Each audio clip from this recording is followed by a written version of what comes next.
రోమీలికి రాసినటువంటి పత్రిక 8వ అధ్యాయము.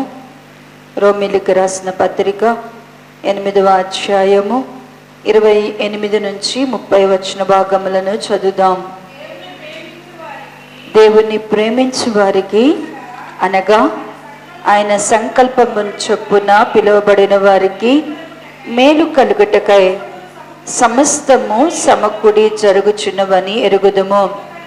ఎందుకనగా తన కుమారుడు అనేక సహోదరుల్లో జ్యేష్ఠుడగునట్లు దేవుడు ఎవరిని ముందుగా ఎరిగెనో వారు తన కుమారునితో సారూప్యము గలవారగుటకు వారిని ముందుగా నిర్ణయించెను. మరియు ఎవరిని ముందుగా నిర్ణయించెనో వారిని పిలిచెను.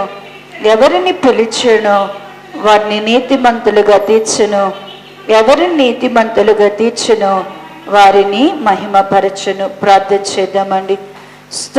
స్తోత్రము నాయనా, ప్రేమ నమ్మకమైన తండ్రి, పరిశుద్ధుడా, జీవాధిపతి, అద్వితీయ దేవ, కృపా సత్య సంపూర్ణుడా, మహోన్నతుడా, మహాగణుడా, పరిశుద్ధుడా, నిత్య నివాస్యకు దేవ, కోట్ల కొలది దూత గణముల మధ్య కెరాపుల మహిమ చేత, శరాపుల స్థుతుల చేత, మానిక నిత్యము సైన్యములకు అధిపతి యెహోవా పరిశుద్ధుడు పరిశుద్ధుడు పరిశుద్ధుడని సర్వాధికారి యొక్క ప్రభు పరిశుద్ధుడు పరిశుద్ధుడు పరిశుద్ధుడని గాన ప్రతి గానముల చేత కీర్తింపబడుచున్న కీర్తనీయుడా, ఎవరూ సమీపింపరాని తేజస్సులు అమృతము కలిగి వసించు శ్రీమంతుడా, నీకు వందనాలు ప్రభువా.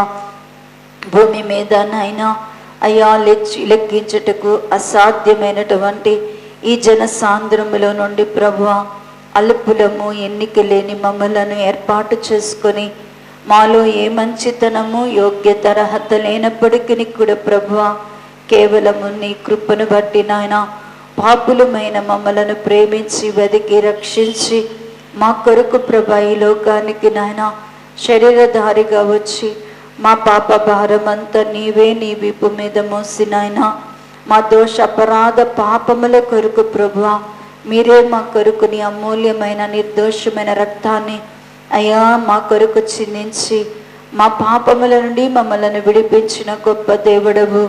మేము పొందవలసిన శిక్షా విధిని యావత్తు సిలువలో మీరు మోసినందుకు వందనాలు ప్రభువా. అయ్యా, ఏ యోగ్యత లేని మమ్మలను ప్రభువా ఇంతగా ప్రేమించి వెదికి రక్షించుటకు మేమే పాటి వారము నాయన. ఇంకా నాయన రక్షింపబడిన మేము మరలా పాపము జోలికి పోకుండానట్లుగా పాపము విషయంలో మృతులుగాను ప్రభువా, పాపము చేయజాలని వారమై నాయన అంతరంగమందును బాహ్యమందును ప్రభువా, మా అంతరంగ పురుషుడు ప్రభువా, బాహ్య పురుషుడు సంపూర్ణమైనటువంటి నీ పరిశుద్ధతలో నా తండ్రి యోగ్యత కలిగిన వారముగా జీవించడానికి ప్రభువా మాకు నీ కృపను దయచేయండి. మా నోటి మాటలు, మా హృదయ ధ్యానము, మా సమస్త ప్రవర్తన నీ దృష్టికి అంగీకారమగునట్లుగా మమ్మల్ని మీ సన్నిధిలో జ్ఞాపకం చేసుకోండి. ఈ 2024వ సంవత్సరం అంతయు కూడా ప్రభువా, యెరూషలేము ప్రార్థనా మందిరములు ప్రతి బిడ్డను కూడా ప్రభువా నీ కృపలో దాచి భద్రపరిచి సజీవులుగా ఉంచున్నారు ప్రభువా. ఈ చివరి ప్రతిష్ఠిత శుక్రవార దినమందు సంగమను మీ సన్నిధిలో జ్ఞాపకం చేసుకొని క్రీస్తునందు మేమందరము కూడా ప్రభువా సంపూర్ణముగా చేయబడట కొరకు మాకు నీ కృపను మెండుగా దయచేయండి. లోకానికి వెలుగుగాను అన్యజనుల మధ్య నీకు మహిమగా మేముండడానికి మాకు నీ కృపను దయచేయండి. ఈ రోమా పత్రిక ధ్యానము ద్వారా మీరే మాతో మాట్లాడండి. మానవుని యొక్క జ్ఞానమును, మానవుని యొక్క ఆలోచన, తలంపులు, పద్ధతులు కాదు కానీ ప్రభువా పరిశుద్ధాత్మ ద్వారా పైనున్న వాని యొక్క సంగతులను భూమి మీద మేము ఎరగని వారమైన ఆయన నీ వద్దకు వెళ్ళుటకు వీలు కలుగునట్లుగా నీ జీవవాక్యమును ధ్యానించి ప్రభువా నీ వాక్యానుసారమైన నడతను కలిగిన వారమై నీ మహిమ ఎదుట మమ్మల్ని నిలబెట్టుకొనమని నిన్ను విడువను ఏమాత్రం ఎడబాయిన నీ వాగ్దానము మా పక్షముగా నెరవేర్చి మీరే మహిమ పొంది నిత్య జీవము దయచేయమని నజరేయుడును ప్రియరక్షకుడైన యేసుక్రీస్తు యొక్క అతి పరిశుద్ధ నామములో అడిగి ప్రార్థించి వేడుకొని పొంది ఉన్నాము తండ్రి, ఆమేన్. అందరికీ వందనాలండి. చదవబడినటువంటి ఈ లేఖన భాగము రోమాపత్రిక 8వ అధ్యాయము 28వ వచన భాగము నుండి 30వ వచనం వరకు ధ్యానం చేస్తున్నాం. ఇక్కడ రాయబడినటువంటి సంగతులు ఏంటి అంటే, దేవుణ్ణి ప్రేమించు వారికి అనగా అంటున్నాడు. దేవుణ్ణి ప్రేమించేవారు ఏంటో అని చెప్తూ, దేవుణ్ణి ప్రేమించువారు అనగా ఎవరు ఉన్నారంటే ఆయన సంకల్పములో పిలువబడిన వారు. వాళ్ళకి సమస్తము కూడా మేలు కలుగునట్లుగా సమకూడి జరుగుచున్నవంట.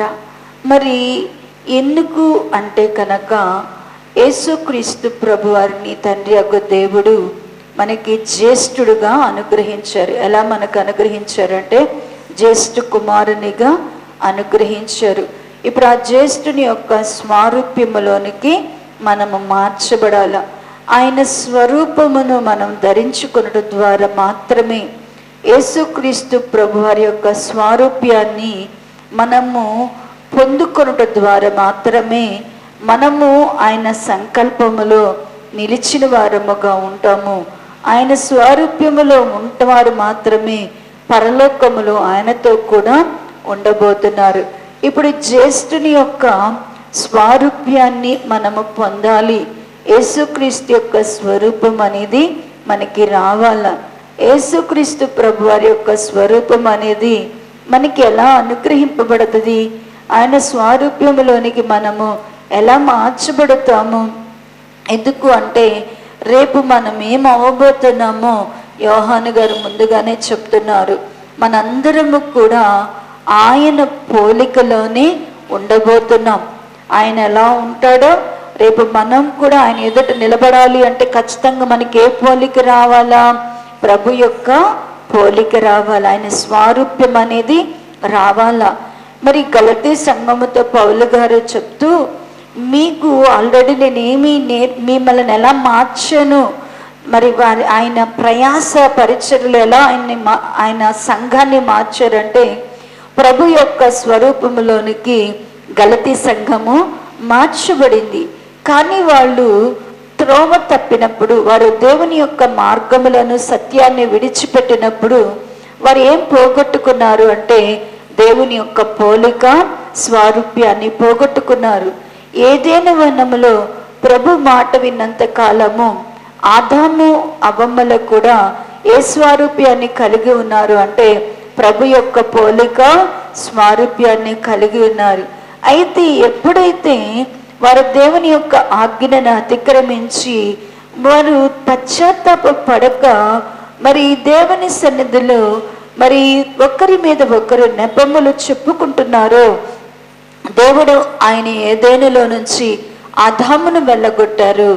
సంఘము కూడా ఎప్పుడైతే గలతీ సంఘము కూడా దేవుని వాక్యానికి లోబడకుండా మళ్ళా మూల పాఠాల వైపు మరి పండగలు ఆరాధికుల వైపు వారు ఎప్పుడైతే తిరిగారో వాళ్ళు కూడా ఏం పోగొట్టుకున్నారు అంటారంట, దేవుని యొక్క స్వరూపము అనేది పోగొట్టుకున్నారు. ఆ స్వారూప్యం పొందడానికి మరలా నేనేం పొందాల్సి వస్తుందంటే ప్రసవ వేదన పొందాల్సి. ఇప్పుడు దేవుని యొక్క స్వరూపములోనికి నూతన సంఘము మార్చబడాల. క్రొత్త నిబంధన సంఘమునకు ఏ రూపము ఉండాలి అంటే కనుక యేసుక్రీస్తు ప్రభు వారి యొక్క స్వారూప్యం.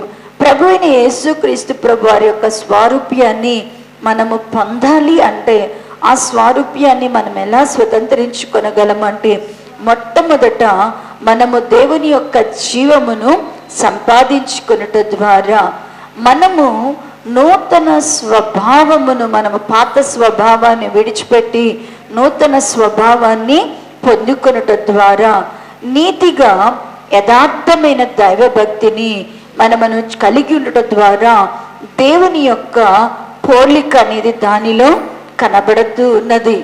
దేవుని పోలిక అనేది ప్రేమలో ఉన్నది, నీతిలో ఉన్నది, సత్యములో ఉన్నది, మరి మహిమలో ఉన్నది. అందుకనే యేసుక్రీస్తు ప్రభువారిని ప్రేమాస్వరూపి అని, నీతి స్వరూపుడని, సత్యస్వరూపుడని, మహిమా స్వరూపుడని ఆయన పిలుచుకున్నారు. అంటే ఆయన స్వారూప్యము అనేది మరి దానిలో ఉన్నది.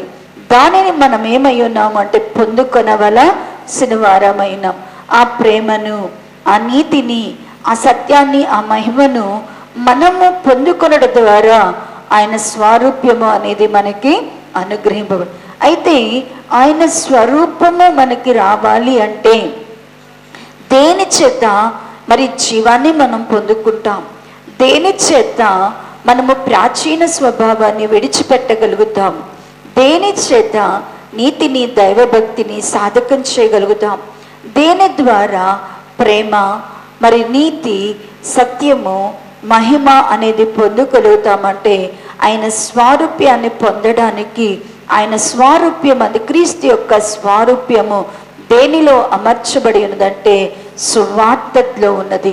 యేసుక్రీస్తు సువార్తలో దేవుని యొక్క సువార్త వాక్యాన్ని మనం విశ్వాసంతో ఎప్పుడైతే గైకొంటామో, ఆయన యొక్క సువార్తను మనం ఎప్పుడైతే వాక్యము, దేవుని యొక్క వాక్యాన్ని మనము గైకొని నెరవేరుస్తామో, అప్పుడు ఆయన స్వారూప్యం అంతా కూడా మనకేమవుతుంది అంటేనంట, ఆయనలో ఉన్న జీవము మనలోనికి వస్తుంది, ఆయనలో ఉన్న ప్రేమ మనలోనికి వస్తుంది, ఆయనలో ఉన్నటువంటి మరి నీతి మనము ధరించుకోగలుగుతాము.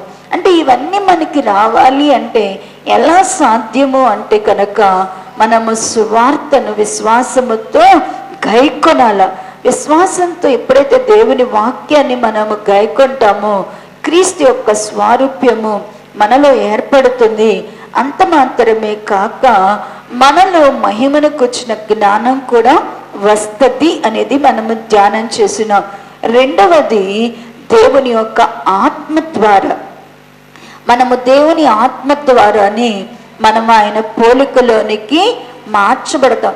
దేవుని పోలిక మనకి రావాలి అంటే మనలోనికి ఏదైతే మనము ధ్యానం చేసామో ప్రేమ, ఇవన్నీ మనలోకి రావాలి అంటే దేవుని యొక్క ఆత్మ మనకి కావాలా. ఎవరిలో అయితే దేవుని యొక్క ఆత్మను పొందుకుంటారో, ఎవరిలో దేవుని ఆత్మ సంచకరువుగా పనిచేస్తుందో, ఎవరిలో దేవుని ఆత్మ నివసిస్తుందో, ఎవరిలో దేవుని ఆత్మ పనిచేస్తుందో, ఎవరు దేవుని యొక్క ఆత్మ అధికారానికి లోబడతాడో, ఎవరిలో దేవుని ఆత్మ నడిపిస్తుందో వారు మాత్రమే ఎవరి పోలికలోనికి మార్చబడతారు అంటేనట యేసుక్రీస్తు ప్రభు వారి యొక్క పోలికలోనికి మార్చబడతారు. మూడవదిగా మన పౌరస్థితి పరలోకములో భద్రం చేసుకోవాలా. ఎవరి పౌరస్థితి అయితే పరలోకములో భద్రం చేసుకుంటే, ఎవరైతే పరలోక పౌరస్థితిని పొందుకుంటారో, మనకి ఏ పౌరస్థితి రావాలా? పరలోక పౌరస్థితి రావాలా. ఎవరిలో అయితే పరలోక పౌరస్థితిని కలిగి ఉంటారో వారు భూ సంబంధమైన వాటి విషయంలో ఏం చేయబడి ఉంటారంటే మృతులుగా ఉంటారు. భూ సంబంధమైన వాటి మీద వారు ఏం చేయరంట? మనసు పెట్టరు. పరలోక పౌరస్థితి ఎవరైతే పొందుకుంటారో వారి యొక్క దీన శరీరాలు దేవుని యొక్క మహిమకు శరీరములకు సమరూపము కలిగినవిగా మార్చబడతాయి.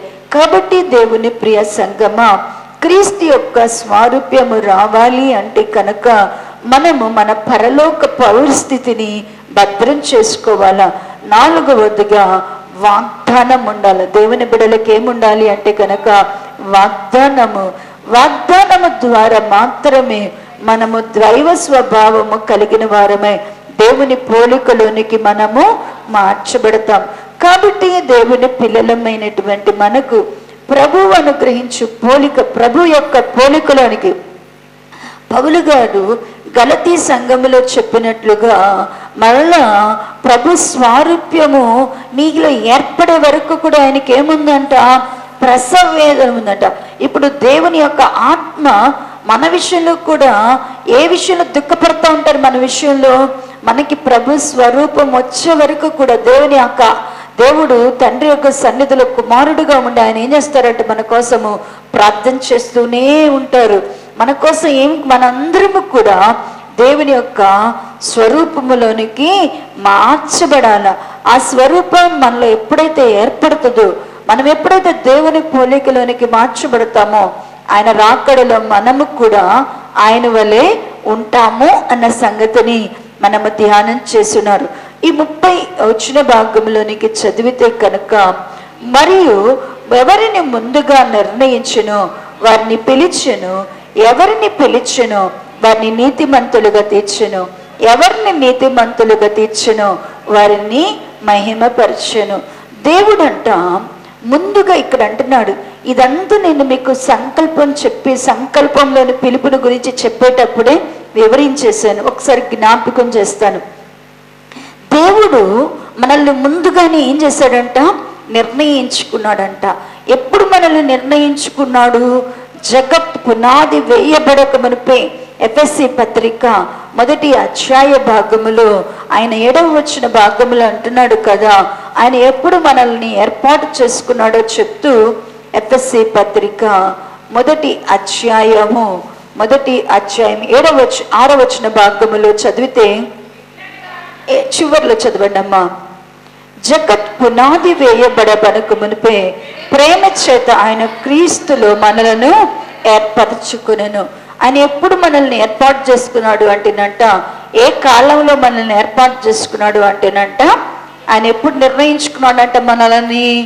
జగత్తు పునాది వేయబడక మునిపే క్రీస్తు ప్రేమలో మనలందరినీ కూడా క్రీస్తు ప్రభు వారి ద్వారా ఏమి చేశారంట? కుమారులుగా ఉండడానికి దేవుడు ఏర్పాటు చేసుకున్నాడు. చూడండి, దేవుని ఏర్పాటు అందరి ఎడల ఉంటుంది అంటేనంట ఉండటం లేదంట, కొందరి ఎడల మాత్రమే ఉన్నది. ఈ రోజున నీవు నేను యేసు ప్రభు వద్దకు వచ్చున్నాం, మనము దేవుణ్ణి కలిగి ఉన్నాము అంటే మనమేదో నిర్ణయించుకోలే ప్రభుని. ప్రభువే ముందుగా మనల్ని ఏం చేశాడంట? ఏర్పాటు చేసుకున్నాడంట.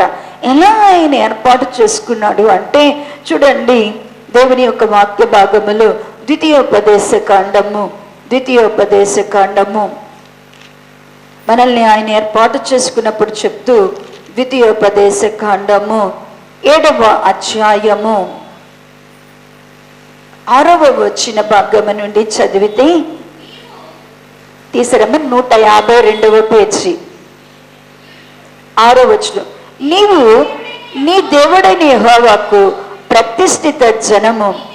నీ దేవుడైన యెహోవా భూమి మీదున్న సమస్త జనముల కంటే నిన్ను ఎక్కువగా ఎంచి నిన్ను తనకు స్వకీయమైన జనముగా ఏర్పరచుకొనెను. మీరు సర్వజనముల కంటే విస్తార జనమని యెహోవా మిమ్మల్ని ప్రేమించి మిమ్మలను ఏర్పరచుకొనలేదు. సమస్త జనముల కంటే మీరు లెక్కకు తక్కువే కదా. దేవుని ఎలా ఏర్పాటు చేసుకున్నాడో ఇజ్రాయేల్ ప్రజలకు చెప్తున్నాడు. ఎలా ఏర్పాటు చేసుకున్నాడు అంటేనంట, మనమంట ఆయనకి ఏమై ఉన్నామంట? ప్రతిష్ఠిత జనముగా ఉండడానికి దేవుడు మనలను ఏర్పాటు చేసుకున్నట్ట.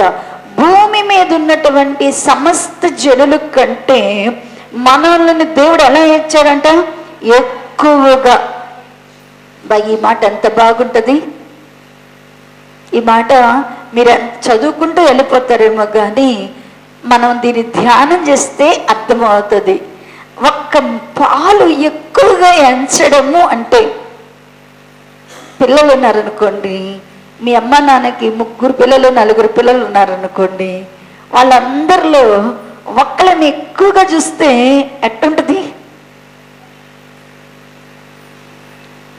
మరి యాకోబుకు కూడా 12 మంది పిల్లలలో ఎవరిని ఎక్కువగా ప్రేమించారని వాక్యం సాక్ష్యం ఇస్తుంది. యేసేపు గారిని ఎక్కువగా ప్రేమించారంట. దేవుడు కూడా ఇజ్రాయేలీయులు తను ఒప్పుకుంటున్నాడు. భూమి మీద ఉన్న సమస్త జనుల కంటే కూడా నేను మిమ్మల్ని ఎక్కువగా ఎంచాను. ఆయన ఎక్కువగా ఎంచి మనల్ని అంట ఆయనకి ప్రతిష్ఠిత జనముగా ఉండడానికంట, ఆయన మనల్నికంట స్వకీయమైన సాంపాద్యంగా ఉండడానికంట, మనకి స్వజనముగా స్వకీయ జనముగా ఉండడానికంట దేవుడు మనల్ని ఏం చేశాడంట? ఆయన ఏర్పాటు చేసుకుంటూ చెప్తున్నాడు కదా, మీరేదో మిగతా జనుల కంటే ఎక్కువ మంది నేను ఏర్పాటు చేసుకున్నారా అంటే వాళ్ళకంటే మీరు తక్కువ వారే కదా. చూడండి, ఇంకా దేవుడు మాట్లాడుతూ ద్వితీయోపదేశ కాండము 33వ అధ్యాయము 32వ అధ్యాయము ద్వితీయోపదేశ కాండము 32వ అధ్యాయము 8వ వచన భాగమును చదివితే 32, మహోన్నతుడు జనములకు వారి స్వాస్థ్యములను విభాగించినప్పుడు, నరజాతులను ప్రత్యేకించినప్పుడు, ఇజ్రాయేలు లెక్కన బట్టి ప్రజలకు సరిహద్దులను నియమించెను. యెహోవా వంతు ఆయన జనమే, ఆయన స్వాస్థ భాగము యాకోబే అంటున్నాడు కదా. నరజాతులను ప్రత్యేకపరిచేటప్పుడంట భూమి మీద కొన్ని లెక్కకు విస్తారమైనటువంటి నరజాతులు ఉన్నారంట. ఎంతో మంది నరజాతులైన వారిని దేవుడు ప్రత్యేకపరిచి ఒక్కొక్కరికి ఈ ప్రాంతం అని నిర్ణయించేటప్పుడంట దేవుడంట ఇంతమంది జనముల్లో నుండంట దేవుడంట నా వంతు మాత్రము, యెహోవా వంతు ఆయన జనమే అంటున్నాడు. నాకు ఒక వంతు కావాలి అనుకుంటున్నాడంట జనముని. ఎవరు అంటే కనుక నా వంతు ఎవరు అంటే కనుక యాకోబే. అంటే దేవుడు మనల్ని ముందుగా ఇజ్రాయేల్ ఎలా ఏర్పాటు చేసుకున్నాడో మనలను కూడా దేవుడంట జగత్ పునాది వేయబడక మునిపే దేవుడు తన కోసం మనల్ని ఏం చేశాడంట, నిర్ణయించుకున్నాడు. మనము గొప్పవారమని, మనము మరి జ్ఞానము కలిగిన వారమని, మనలో ఏదో యోగ్యత అర్హత ఉన్నదని కాదు. ఆయన ఏమి మన దగ్గర లేనప్పుడే, మనము పుట్టక మునిపే యాకోబుని ఎలా దేవుడు తన వంతుగా కోరుకున్నాడో, ఎలాగున ఇజ్రాయేలును ప్రతిష్ఠిత జనముగా స్వకీయ జనముగా కోరుకున్నాడో, నిన్ను నన్ను కూడా దేవుడు అలాగనే ఏం చేశాడంట, నిర్ణయించుకున్నాడంట. దేవుని యొక్క నిర్ణయం ఇలా ఉంది.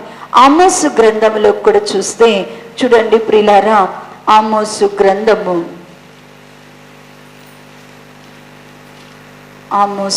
3వ అధ్యాయము భూమి మీద 3వ అధ్యాయము మొదటి వచన భాగము నుండి మొదటి 2 వచనాలు చదివితే, ఐగుప్తు 156వ పేజీ 756వ పేజీ 756వ పేజీ 756వ పేజీ 3వ అధ్యాయం మొదటి 2 వచనాలు. ఐగుప్తు దేశము నుండి యెహోవా రప్పించిన ఇజ్రాయేలారా, మిమ్మును గూర్చియు ఆయన రప్పించిన కుటుంబమును వారందరిని గూర్చియు ఆయన సెలవిచ్చిన మాట ఆలకించుడి. అదేమనగా, భూమి మీద సకల వంశములలోనూ మిమ్మును మాత్రమే నేను ఎరిగి ఉన్నాను గనక మీరు చేసిన దోషక్రియలన్నిటిని బట్టి మిమ్మను శిక్షించును. చాలని ఇక్కడ అన్నాడు దేవుడు ఇజ్రాయేలు ప్రజలందరినీ పిలుస్తూ ఏమని చెప్తున్నాడు అంటే, భూమి మీద ఉన్న సకల వంశములన్నిటిలో నేను ఎవరిని ఎరిగి ఉన్నానంటున్నాడు. మిమ్మల్ని మాత్రమే నేను అంటే దేవుడు తన జనము అని ఇజ్రాయిల్ అంట ఆయన ఏర్పాటు చేసుకున్నాడంట. మీరు నా భాగము, నా వంతు ఎవరు అంటే కనుక నా యాకోబు, నువ్వే నా వంతు అంటున్నాడంట. మీరే నాకు స్వకీయమైన సాంపాద్యము, స్వకీయ జనము. కీర్తనలో కూడా అంటాడు ఆయనకంట మనం అంటే స్వకీయమైన సాంపాద్యం అంటాడు. చూడండి కీర్తన భాగము, కీర్తనలు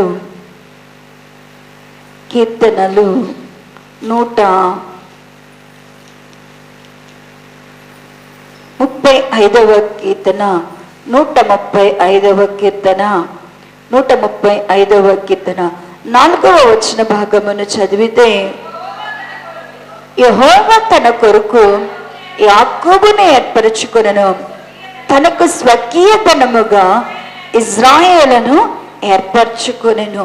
ఎలా ఏర్పాటు చేసుకున్నాడంట దేవుడు తన ప్రజలను? అన్నాడు కదా, నా కొరకు మీరు నా ప్రతిష్ఠిత జనము అంటున్నాడు. మీరే నాకు స్వకీయ జనము అంటున్నాడు. ఇక్కడేమో అంటున్నాడు కదా, దేవుడు యాకోబుని ఏర్పాటు తన కొరకు. ఎవరి కొరకు ఏర్పాటు చేసుకున్నారంట? నా కొరకును యాకోబుని ఏర్పాటు చేసుకున్నాడంట. ఎలా ఏర్పాటు చేసుకున్నాడంట? తనకు స్వకీయమైన ధనము. నా ఆస్తి అని దేవుడు ఎవరిని అనుకున్నారంట? యాకోబుని, ఇజ్రాయేల్ని అనుకున్నాడంట. నా జనమును ఎవరిని అనుకున్నాడంట? ఇజ్రాయేల్ని అనుకున్నాడు. మీరు నాకు ప్రతిష్ఠిత జనము అంటున్నారు. ఆ కోవలోనికి నిన్ను నన్ను కూడా ప్రభు తీసుకున్నాడు అంటే మనం ఎంత భాగ్యవంతులము. మనం అందుకన్నాడు కదా, దేవుడు తన కొరకు మనల్ని ముందుగా ఏం చేశాడంట? నిర్ణయించుకున్నాడు. నిన్ను నన్ను ముందుగా ఏం చేశాడంట? ఎలా నిర్ణయించుకున్నాడు?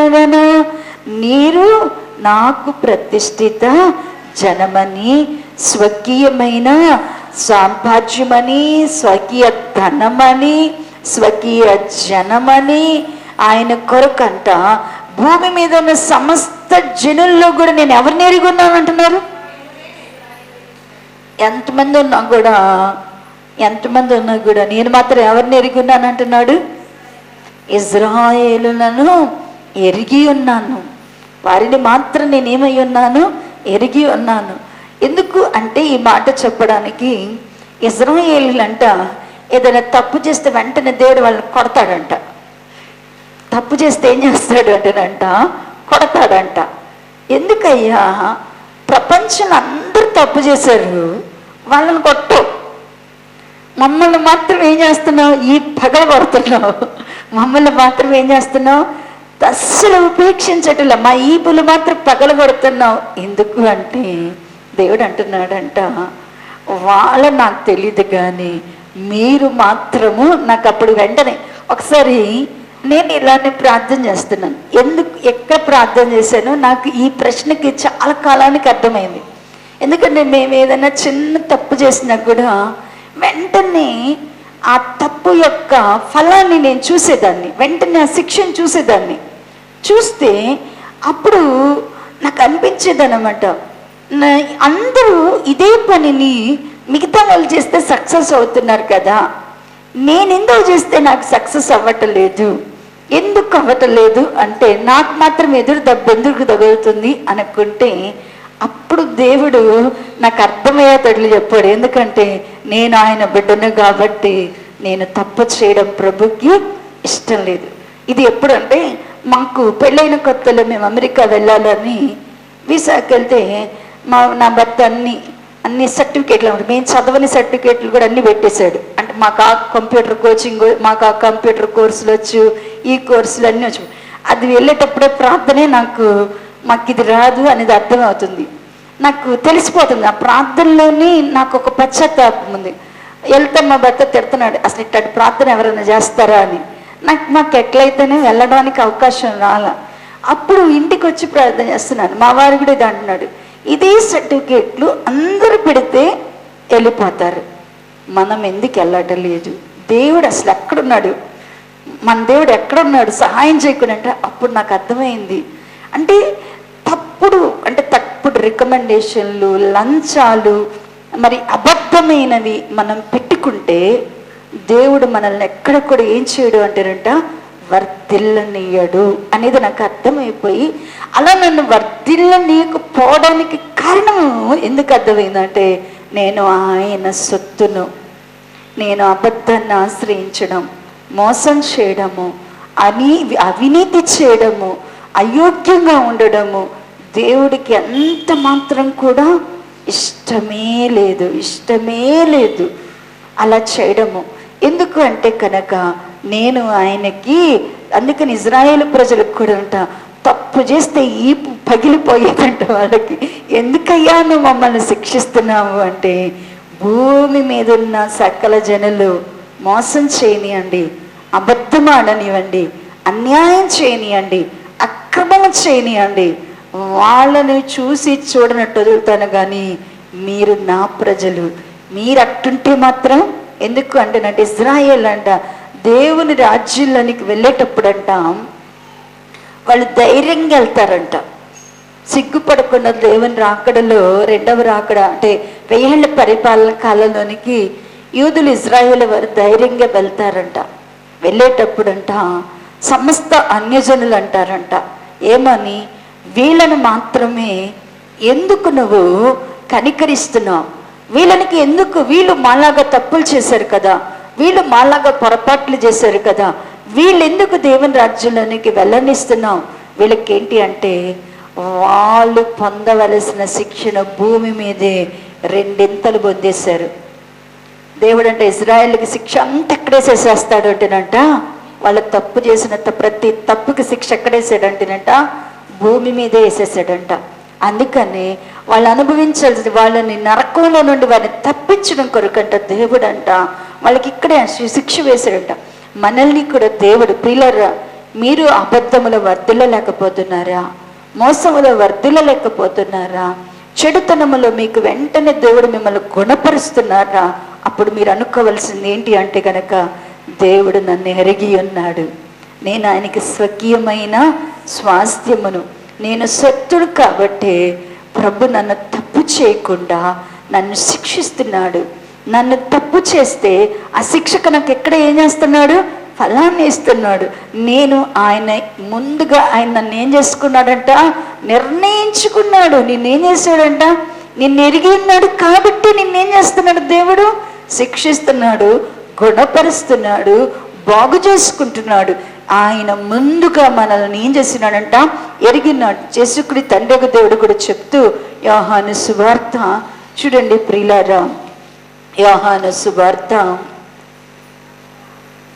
6వ అధ్యాయము, యోహాను సువార్త 6వ అధ్యాయము 65వ వచన భాగమును చూడండి. 44 చదవండమ్మా. నన్ను పంపిన తండ్రి వానిని ఆకర్షించితేనే గాని ఎవడునూ నా యొద్దకు రాలేడు, అంత్య దినమున నేను వానిని లేపుదును. యేసుక్రీస్తు ప్రభు వారు చెప్తున్నాడు, ఎవరైనా యేసు ప్రభు వారి దగ్గరికి వచ్చారు, వస్తున్నారు, ఉంటున్నారు అంటే అదేదో మనం అనుకున్నాం, మనం నిలబడుతున్నాం, మనం వస్తున్నాం అనుకుంటున్నాం. మనం నిలబడి మనం వస్తే కాదంట. ఏం చెప్తున్నాడు ఇక్కడ వాక్యం? ఏం చెప్తున్నాను? నన్ను పంపిన తండ్రి వానిని. యేసు ప్రభు వారికి దగ్గరికి రావాలంటే ఎవరు ఆకర్షించాలంట మనల్ని? ఎవరు ఆకర్షించాలంట మనల్ని? తండ్రి మనల్ని ఆకర్షిస్తేనే కానీ మనం ఎవరి దగ్గరికి రాలేమంట? యేసు ప్రభు వారి వద్దకు రాలేమంట. తండ్రి మనల్ని ఆకర్షించకపోతే మనం ప్రభు వద్దకు రాగలమా? ఇప్పుడు మనం అనుకుంటాం, మనం ఎంత చెప్పినా కొన్నిసార్లు కొంతమంది ఏం చేయరు? రారు. మనం ఎన్ని చెప్పినా కూడా కొందరు రారు. కొందరికి ఎన్ని కష్టాలైనా దేవుని దగ్గర ఉంటారు. కారణం ఏంటి అంటే కనుక తండ్రి వాళ్ళని ఏం చేశాడంట? ఆకర్షించాడు. తండ్రి వాళ్ళ అందుకనంటే శూలమతి, ప్రియుడా నువ్వు నన్ను నువ్వు ఆకర్షిస్తే నేను ఎక్కడ ఉంటాను? ఖచ్చితంగా పరిగెత్తుకుంటే ఎక్కడికి వచ్చేస్తాను? నీ దగ్గరికే వస్తాను. ఈ రోజున చాలా మంది యేసు ప్రభుని నమ్మకోకుండా చాలా మంది ప్రభు దగ్గరికి రాలేకపోవడానికి కారణం ఏంటి అంటే వాళ్ళని తండ్రి యొక్క దేవుడు ఏం చేయలేదంట? ఆకర్షించలేదు. ఇంకా చాలా మందికి యేసు ప్రభు వారు తండ్రిగా దేవుడుగా దొరకకపోవడానికి కారణం ఏంటంటే దేవుడు వాళ్ళని ఏర్పాటు చేసుకోలేదు. దేవుడు వారిని ఏం చేయలేదంట? తనకు స్వకీయమైన ధనముగా ఉండడానికి, ఆయన స్వజనముగా ఉండడానికి, ఆయనకు ప్రతిష్ఠిత జనముగా ఉండడానికి, ఆయనకి సాంపాద్యముగా ఉండడానికి, ఆయన సొత్తుగా ఉండడానికి దేవుడు వాళ్ళని ఏం చేయలేదంటే ఇంకా ఏర్పాటు చేసుకోలేదు. కానీ దేవుడు ముందుగానే తన కోసం నిన్ను ఏం చేశాడు? నిర్ణయించుకున్నాడు. నువ్వు ఆయన్ని వెదకలా, నశించిన నిన్ను ఆయన ఏం చేశాడంట? నశించిన నీ యొద్దకు గొర్రెల కాపరిగా ఆయన వచ్చాడు. ఆయన నశించిన నీ కొరకు ఆయన నీ దగ్గరికి వచ్చాడు. పాడైపోయిన నీ దగ్గరకు, పడిపోయిన నీ వద్దకు, ఆదరించలేని వరకు, ఏ మంచితనం లేని నీ వద్దకు, ఎందుకు పనికిరాని నీ వద్దకు ప్రభువే వచ్చాడు. ఎందుకంటే ముందుగానే దేవుడు నిన్ను ఏం చేశాడంట? తన కోసం నిన్ను నిర్ణయించుకున్నాడు. యోహాను సువార్త 65వ వచన భాగం కూడా చూడండి. 65వ వచన భాగము. మరియు ఆయన తండ్రి చేత వారికి కృప అనుగ్రహింపకుంటే ఎవడనూ నా యొద్దకు రాలేడని ఈ హేతువుని బట్టి మీతో చెప్పితిని. రెండవ దేవుడు ఆకర్షించాలా? రెండవది యేసుక్రీస్తు ప్రభువారి యొక్క కృప మనకు ఉండాలా. కృప మన అంటే అన్నాడు కదా, ఆయన అన్నాడు మరియు ఆయన తండ్రి చేత వారికి కృప బడకుంటే అంటున్నాడు. కృప, దేవుని యొక్క కృప లేకపోతే మనం ఎవరి వద్దకు రాలేమంట. కృప లేకపోతే ఎవరి వద్ద ఉండలేమంట. యేసు ప్రభు వారి దగ్గరికి రాలేము, యేసుక్రీస్తు ప్రభు వారి దగ్గర ఉండలేము, యేసుక్రీస్తు ప్రభువారము కాలేము. ప్రియులారా, దేవుడు ముందుగానే తన కోసం మనల్ని ఏం చేశాడంట? నిర్ణయించుకున్నాడు. ముందుగానే మనల్ని తన కోసం నిర్ణయించుకొని మనము ఆయనకి ప్రతిష్ఠిత జనముగా, స్వజనముగా, స్వకీయమైన సంపాద్యముగా, మనం ఆయన వంతుగా, ఆయన భాగముగా, ఆయన మనల్ని మాత్రమే ఎరిగి ఉండడానికి కారణం ఏంటి అంటే మనము ఆయన యొక్క ఏర్పాటులో ఉన్నాం. ముందుగా మనల్ని ఏం చేశాడంట? ఆయన ఏర్పాటు చేసుకున్నాడు, ఎన్నుకున్నాడు. కాబట్టి ఆయన మనల్ని ఆకర్షించి తన కృప చేత ఆయన సన్నిధిలో, ఆయన ఏర్పాటులో ఉండే భాగ్యాన్ని మనకి దేవుడిచ్చారు. ప్రియులారా, మనల్ని దేవుడు ముందుగా తన కోసం ఏం చేస్తున్నారు? నిర్ణయించుకున్నారు. ఇప్పుడు నిర్ణయించుకున్న వారిని ఏం చేస్తున్నాడంట? పిలుస్తున్నాడు. నిర్ణయించుకున్న వారిని ఏం చేస్తున్నాడంట? దేవుడు పిలుస్తున్నాడు. అందరినీ పిలుస్తున్నాడు. అందరు మన ఎడల మనము ధ్యానం చేసాం. దేవుడు మన ఎడల పిలుపు ఏర్పాటు ఎట్టిదో జ్ఞాపకం చేసుకోమన్నా. మన దేవుడు ఎందుకు పిలుస్తున్నాడు మనల్ని? చెప్పండి అమ్మా, ఎందుకు దేవుడు పిలుస్తున్నాడు? నేను చెప్పాను కదా, మనం ధ్యానం చేసాం పిలుపు ఏంటో. దేవుడు మన ఎడల దేవుని యొక్క పిలుపు ఏంటి? దేని కొరకు దేవుడు మనల్ని పిలిచాడు? ఆయన ఏర్పాటు చేసుకున్న వారిని అందరినీ కూడా ఏం చేస్తున్నాడు అంట? ఆయన సంకల్పంలో ఉన్న వాళ్ళందరినీ ఏం చేస్తున్నాడంట? పిలుస్తున్నాడు. దేనికి పిలుస్తున్నాడు ఆయన? చెప్పండి, పుస్తకాలు తీయకుండా చెప్పాలా. ఎందుకు పిలుస్తున్నాడు ఆయన? ఏంటి పిలుపు అన్నాడు? ఏర్పాటు చేసుకున్న వాడిని పిలుస్తున్నాడు. దేనికి పిలిచాడు ఆయన మనల్ని? మీ హృదయాల్లో ఏముండటల్లా, అది చివరి మాట చెప్పా. 2 వారాలు చెప్పాం, మళ్ళా రిపీట్లు చేస్తున్నాం. చాలా కష్టమమ్మా ఇలా అయితే. దైవభక్తిని సాధికం చేయకపోతే చాలా కష్టం. వాక్యాన్ని ధ్యానం చేసుకోకపోతే కనీసం వచ్చేటప్పుడు వారంలో ఒకసారి, ఆదివారం వచ్చేటప్పుడైనా పోయిన వారం ఏం చెప్పారని ఒకసారి అని అనుకుంటారా?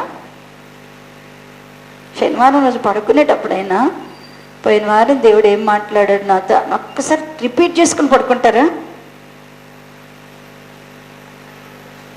శుక్రవారం వచ్చేటప్పుడు పోయిన వారం ఏం చెప్తున్నారు దీని గురించి? దాదాపు 1 నెల ఉన్నారు చెప్పి, ఈ 2 వచనాలు 3 వచనాలు 1 నెల చెప్పుంటాము. 1 నెల నుంచి చదువుతున్నాము. మీకు ఏమైనా పైన సంగతులు ఏమైనా చెప్తున్నామా? మేము పైన ఏమైనా వాక్యం చెప్తున్నామా?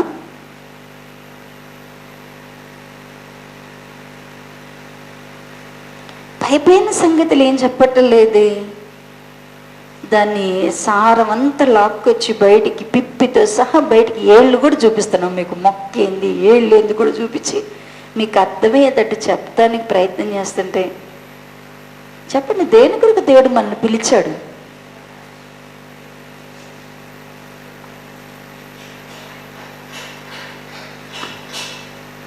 అదేదో ఒక్క మాట చదువుతున్నారు. పుస్తకాలు చూడొద్దు, మీ మైండ్లో ఉన్నది చెప్పండి, మీ మనసులో ఉన్నది చెప్పండి. దేని కొరకు దేవుడు పిలిచాడు? అసలు ఆయన పిలుపులో అర్థం ఏముంది మనకంటున్నా? దేవుడు దేని కొరకు మనల్ని పిలిచాడు? ఆయన అన్నాడు కదా, ఆయన పిలిచింది ఎందుకంటే, ఇంక నేనే చెప్పేస్తాను, నేను అన్ని వాక్యాలు చెప్పను కానీ మీ చేత తీపిస్తాను. ఇప్పుడు మొట్టమొదట ఆయన సహవాసానికి మనల్ని పిలిచాడు. కుమారుని యొక్క సహవాసంలోనికి మనల్ని ఏం చేశాడంట? పిలిచాడు. 1 కొరింథీ పత్రిక 1వ అధ్యాయము 9వ వచన భాగము. 1 కొరింథీ పత్రిక 1వ అధ్యాయము 9వ వచన భాగము.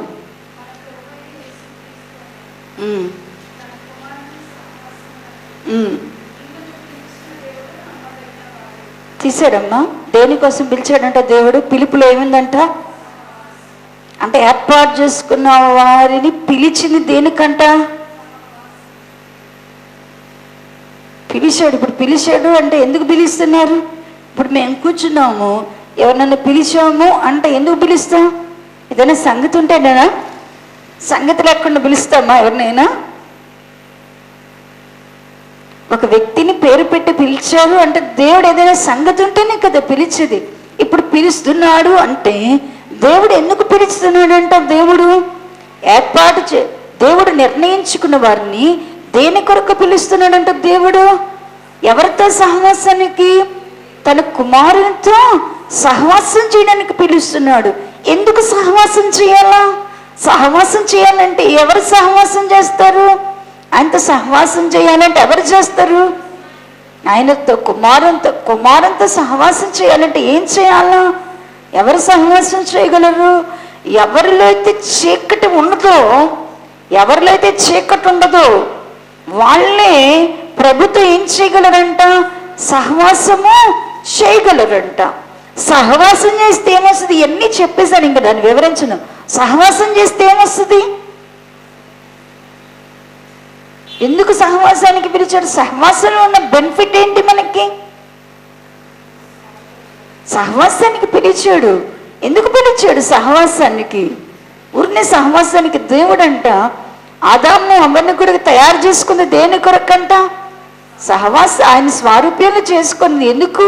ప్రతి సాయంత్రకాలం అవ్వగానే దేవుడు తన మహిమలో నుండి ఎవరి దగ్గరకు వచ్చేవాడంట? ఆదాము అవ్వ దగ్గరకు వచ్చి చల్లపుట్ట వారితో ఏం చేసేవాడంట? దేవుడు ముచ్చటించేవాడంట. మానవుడితో దేవుడు మాట్లాడడానికి ఎందుకు దిగి వచ్చాడు? ఎందుకు సహవాసం చేస్తున్నాడు? ఎందుకు సహవాసము అంటే ఆయనతో సహవాసం చేస్తే మనకి సమాధానం కలిగిద్ది. ఆయనతో మనకి ఏముంటుందంట? సమాధానం కలిగిద్ది. అలాగనే మనకేముంటుందంట? మేలు ఉంటుంది. ఇది యోబు గ్రంథంలో మనం ధ్యానం ఏమి చెప్పకుండా లేని వచనాలు కూడా చూపించాను. మొట్టమొదట సహవాసానికి పిలిచాడు. ఆయనతో సహవాసం చేస్తే, ఆయనతో సహవాసం అంటే ఆయన పిలుపులో మనకేముంది? సహవాసం ఉంది. రెండవది, ఆయన దేని కొరకు మనల్ని పిలిచాడు అంటేనంట పరిశుద్ధులగటు కొరకు. దేవుడు పరిశుద్ధులుగా ఉండడానికి పరిశుద్ధమైన పిలుపుతో, అంటే దేవుడు దేని కొరకు పిలిచాడంట? పరిశుద్ధులగటు కొరకు పిలిచాడంట. తెస్సలోనికీయులకు రాసినటువంటి మొదటి పత్రిక, తెస్సలోనికీయులకు రాసినటువంటి మొదటి పత్రిక 4వ అధ్యాయము 7వ వచన భాగము, 186వ పేజ్, 4వ అధ్యాయం 7వ వచనం. పరిశుద్ధులగుడికే దేవుడు మనల్ని పిలిచిన గాని అపవిత్రులుగా ఉండడానికి దేని కొరకు దేవుడు మనల్ని పిలిచాడంట? అంటే ఎందుకు పిలుస్తున్నాడు దేవుడు? ఒక వ్యక్తిని పిలుస్తున్నాడు అంటే ఆ వ్యక్తికి అన్నాడు దేవుడు తనకు స్వజనముగా నేను నిర్ణయించుకున్నాడు. ఆయన ఆకర్షించాడు తన యొద్దకు. ఆయన కృపచేతని ఆయన స్వకీయమైన సాంపాద్యంగా ఆయన వంతు భాగంగా నేను చేసుకుంది. ఎందుకు? ఆయన ఎందుకు అన్నాడు? నిన్ను ఏర్పాటు చేసుకొని పిలుస్తున్నాడు. ఎందుకు ఆయన పిలుస్తున్నాడు అంటేనంట పరిశుద్ధులంగా ఉండడానికి దేవుడు ఏం చేస్తున్నాడంట? పిలుస్తున్నాడు. ఎందుకు పరిశుద్ధులంగా ఉండాలా?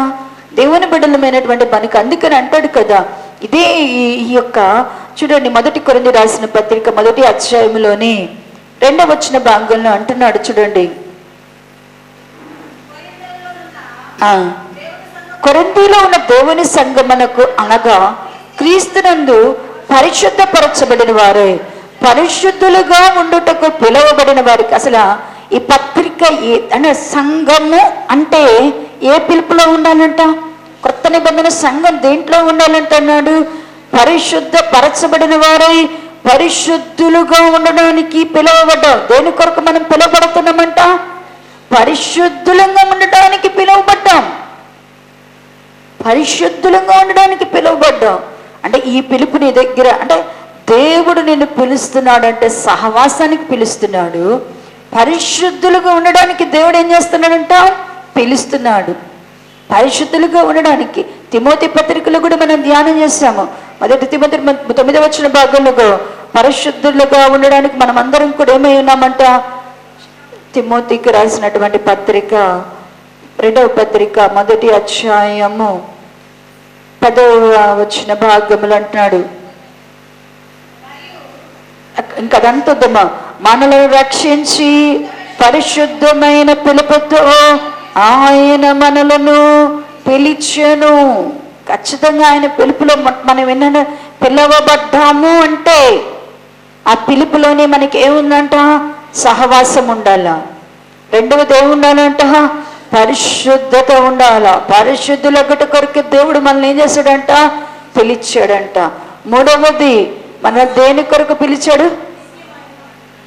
మన దేని కొరకు దేవుడు పిలిచున్నారు చెప్పాలా?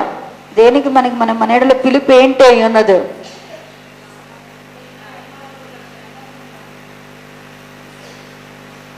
ఛానల్ చేయండి, మీరు ఒకసారి గుర్తు చేసుకోండి.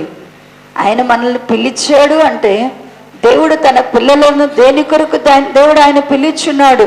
మొదటి ఒక నిమిషం అమ్మా, తెస్సలోనికీయులకు రాసిన పత్రిక 1 తెస్సలోనికీయులకు రాసిన పత్రిక 2వ అధ్యాయము 11వ భాగము. తన రాజ్యమునకు తన మహిమకును నిన్ను పిలుచుచున్న దేవునికి తగినట్లుగా మిమ్మల్ని నడుచుకొనవలెనని మీలో ప్రతి వానిని హెచ్చరించుచు, ధైర్యపరచుచు, సాక్ష్యమిచ్చుచు, తండ్రి తన బిడలెడలు నడుచుకునే రీతిగా మీలో ప్రతి వాని ఎడల మేము నడుచుకుంటామని మీకు తెలియను. దేని కొరకు దేవుడు మనల్ని పిలిచాడంటండి? ఆయన రాజ్యానికి మహిమ కొరకు. దేని కొరకు దేవుడు పిలిచాడు? ఊరిని పిలిచాడా? హానోకుని పిలిచాడు. దేనికి పిలిచాడు? తన రాజ్యంలోనికి తనతో కూడా ఉండడానికి. దేవుడు మనల్ని కూడా పిలిచాడు. దేని కొరకు దేవుడు మనల్ని పిలుస్తున్నాడు? అమ్మా, భూమి మీద నన్ను వాడుకోండి, భూమి కింద ఇక్కడ ఉండండి, నరకంలో ఉండిపోండి అనిపించాడా? భూమి మీద నన్ను బాగా వాడుకొని నరకంలో కాలిపోండి అని పిలిచాడా? లేదు, మనందరం ఎక్కడ ఉండాలని పిలుస్తున్నాడు? ఆయన రాజ్యములో ఆయన మహిమ కొరకు దేవుడు మనల్ని పిలిచాడంట. దేని కొరకు పిలిచాడు? ఆయన రాజ్యం కొరకు, మహిమ కొరకు పిలిచాడు. 4వది, గలతీలకు రాసిన పత్రిక, గలతీ రాసిన పత్రిక 5వ అధ్యాయము, గలతీ రాసిన పత్రిక 5వ అధ్యాయము, గలతీ రాసిన పత్రిక 13వ భాగము. సహోదరులారా, మీరు స్వతంత్రులుగా ఉండుటకు పిలువబడుతారు. దేని కొరకు దేవుడు మనల్ని పిలిచాడంట? స్వతంత్రులుగా ఉండడానికి దేవుడు మనల్ని పిలిచాడు. దాసులుగా ఉండడానికో, దాస్యమనే కాడు క్రింద ఉండడానికో, శరీర క్రియలు చేయడానికో దేవుడు మనల్ని పిలవలేదు. మనం ఎలా ఉండాలంట? దేవుని సన్నిధిలో స్వతంత్రులుగా ఉండడానికి దేవుడు మనల్ని పిలిచాడు. అంటే పిలువబడిన వారు ఖచ్చితంగా ఏమై ఉంటారు అంటే, దేవుడు ఏర్పరచుకున్నవారు. ఎవరిని దేవుడు ముందుగా ఏర్పరచుకున్నాడో దేవుడు వారిని ఏం చేశాడంట? పిలుస్తున్నాడు. తన కొరకు నిర్ణయించుకున్నాడు. ఆయన నిర్ణయాన్ని నువ్వు అర్థం చేసుకోవాలా? దేవుడు నిర్ణయించుకున్నాడంటే మనము గొప్ప జనమను, మన బాహుబలాన్ని బట్టు, మన జ్ఞానాన్ని బట్టు, మన అర్హతను బట్టో దేవుడు ఏర్పాటు చేసుకోలేదు. మనం అందరిలో తక్కువ వారమైనా కూడా దేవుడు తను ముందుగా తన కుమారుని యందు మనల్ని నిర్ణయించుకున్నాడు. తనకు స్వజనముగా, స్వకీయమైన సంపాద్యముగా, తన సొత్తైన ప్రజగా మనం ఉండడానికి దేవుడు ఏం చేశాడు అంటేనంట, మనల్ని ఏర్పాటు చేసుకున్నాడు. ఏర్పాటు చేసుకుని తన భాగమని చెప్పుకుంటున్నాడు. తన యొక్క వంతు అంటున్నాడు. నేను మిమ్మల్ని భూమి మీద ఇన్ని జాతులను నేను ఎరిగిన వారు ఎవరు అంటే మీరే అని చెప్తున్నాడు. అందుకొరకు తన కృప చేత ఆయన మనల్ని ఆకర్షించుకున్నాడు. ఆయన మనకు దేవుడుగా, ఆయన మనకి దొరికాడు, ఆయన మనకి తండ్రిగా తన కృపను మనకు అనుగ్రహించాడు, మనల్ని ఏర్పాటు చేసుకుని. ఎందుకంటే ఇంకా దేవుడు తండ్రి అయిపోయాడు, చాలా మనకి ఏర్పాటు చేయబడిన వారిని పిలుస్తున్నాడు. నేను మిమ్మల్ని పిలుచుకుంటున్నాను. ఎక్కడో ఉన్న మనల్ని పేరు పెట్టి పిలిచి దగ్గరికి పిలుస్తున్నాడు అంటే ఎందుకు పిలుస్తున్నాడు అంట? నాతో సహవాసం చేస్తావా? నేను పరిశుద్ధుణ్ణి కదా, నీవు కూడా పరిశుద్ధంగా ఉంటావా?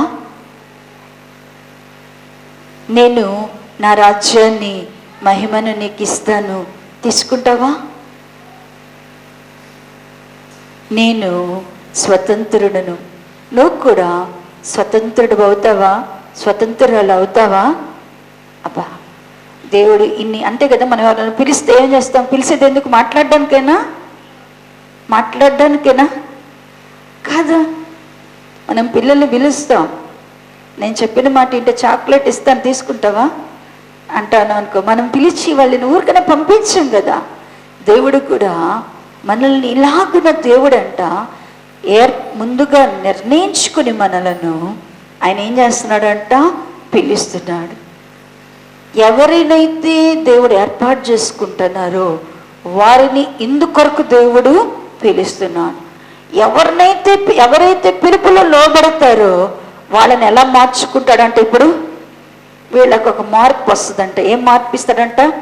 వీళ్ళని ఏం చేస్తాడంటేనంట, ఒక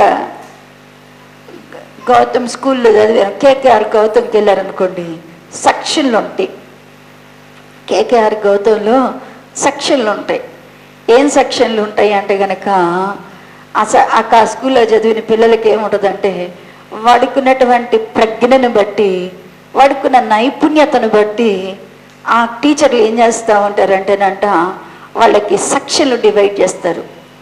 తొందరగా నేర్చుకొని తొందరగా అభ్యాసం చేసి బాగా చదివేవాడిని ఏం చేస్తాడు అంటేనంట, ఒక స్టార్ సెక్షన్ అని పెట్టి దాంట్లో పెడతారు.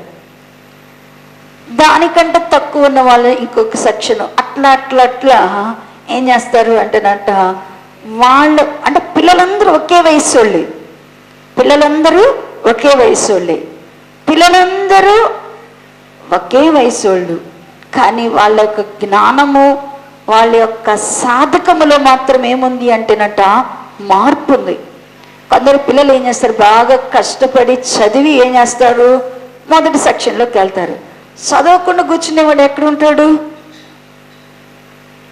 తక్కువ సెక్షన్లోనే ఉంటాడు. అంటే సాధకం మీద ఉంది. వయసు ఒక్కటే, మనం కట్టే ఫీజు ఒకటే, అంతేనా? అందరి పిల్లలకి ఏం చేస్తున్నాం? ఫీజు ఒకటే కడుతున్నాం, వయసు ఒకటే ఉంది. అందరి పిల్లలలాగా మన పిల్లలు కూడా వెళ్తున్నారు. కానీ వాళ్ళు కష్టపడే విధానాన్ని బట్టి, వాళ్ళు నేర్చుకునే విధానాన్ని బట్టి, వాళ్ళు అభివృద్ధి పొందే విధానాన్ని బట్టి వాళ్ళకి తరగతి గదులు నిర్ణయిస్తున్నారు కదా. ఇప్పుడు దేవుని దగ్గరకు వచ్చావు, పిలుపు దగ్గరే ఆగిపోతే, నువ్వు ఏర్పాటు దగ్గరే ఆగిపోతే పిలుపు ఎప్పుడు అర్థమవుతుంది? పిలుపు దగ్గరే ఆగిపోతే నీతిమంతుడు ఎప్పుడవుతావు? అంటే ఒక్కొక్క మెట్టు మనల్ని మనం ఏం చేసుకోవాలా? ప్రభువా, ఇంతగా ప్రేమించి నన్ను పిలిచావు, ఏర్పాటు చేసుకున్నావయ్యా. ఇజ్రాయేలు కూడా ఏర్పాటు దగ్గరే ఆగిపోయారు. ఎందుకు అంటేనట, వాళ్ళు చూడండి, మన కొత్త నిబంధన రచయితలకి అంటాడు కదా, మేము ఇజ్రాయేలము, దేశప్రభుత్వం, మేము మా తండ్రి అబ్రహాము, మేము యూదులము అంటున్నాడు. ఎక్కడి దగ్గర ఆగిపోయారు వాళ్ళు? ఏర్పాటు దగ్గర ఆగిపోయారు, నిర్ణయం దగ్గర ఆగిపోయారు. నిర్ణయం దగ్గర ఆగిపోయారు కాబట్టి వాళ్ళకి ఏం అర్థం కావట్లేదు? పిలుపు అర్థం కావట్లేదు. నిర్ణయింపబడిన నీవు రెండో మెట్టు ఎక్కడికి రావాలా? నన్ను ఎందుకు దేవుడు నిర్ణయించుకున్నాడు అనేది అర్థం చేసుకున్న వాళ్ళు పిలుపు ఏంటో అర్థం చేసుకుంటారు. నన్ను ఎందుకు పిలుచుకున్నాడో అర్థం చేసుకున్న వాళ్ళు ఎక్కడికి వెళ్తారంటేనంట, నీతిమంతుల జాబితాలోనికి. ఇక్కడ పరలోకంలో గ్రంథాలు తెరవబడతాయి అంట. ఒక్కొక్క గ్రంథం ఉంటుంది. ఆ గ్రంథాల్లో ఒక గ్రంథం పేరేంటి అంటేనంట, నీతిమంతుల గ్రంథము అనేది ఉందంట. నీతిమంతుల జాబితాలో వీళ్ళు ఒక పరలోకములో వీళ్ళు ఒక గ్రూప్ అంట. పరలోకంలో వీళ్ళు ఒక సెక్షన్లో ఉంటారంట. పరలోకంలో సెక్షన్లు ఉంటాయి తెలుసా అండి? పరలోకంలో సెక్షన్లు ఉంటాయి తెలుసా? చూడండి, హెబ్రీ పత్రిక 12వ అధ్యాయము, హెబ్రీ పత్రిక 12వ అధ్యాయము 23వ వచన భాగము చదవండి.